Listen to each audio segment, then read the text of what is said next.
Governor Pat McCrory pushes for the state to restore North Carolina's historic tax credit. The incentives ended in December, and the governor says North Carolina is losing its competitive edge when it comes to preserving historic sites. Time Warner Cable News reporter Sharon Stone went to the governor's rally to get more information about how much impact the incentive program actually has on our state.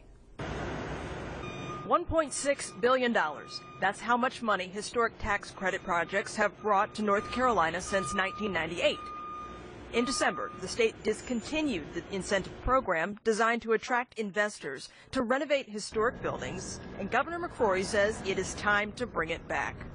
We need to encourage private sector investment to rebuild these buildings and bring them back to life and create jobs, preserve our history, and also recognize that this Main Street is going to live for generations to come. Even though the historic tax credit plan passed the House, there's been no movement in the Senate this year. Secretary of the Department of Cultural Resources, Susan Klutz, this is one tax credit the state cannot afford to do without. I think it's run into a philosophy of doing away with tax credits, and the governor has recognized that this is a tax credit that we really cannot do away with. That it has created hundreds of thousands of jobs. We've seen $1.67 billion in private investment since these state credits started in the 90s, and we cannot let that end. Mayors, city planners, and supporters from across the state attended the rally to support the tax credits Wednesday.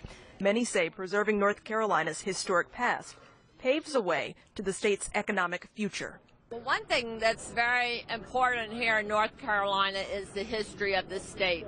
And I think that's something that all of North Carolina shares, is we have a very, very strong history. I've only been in the state 3 years, but my roots come back to North Carolina. And as a city planner, I recognize the value that historic buildings bring to the quality of place. And Governor McCrory says he wants to keep opportunity and billions of dollars in one place, that is right here in North Carolina. Sharon Stone, Time Warner Cable News.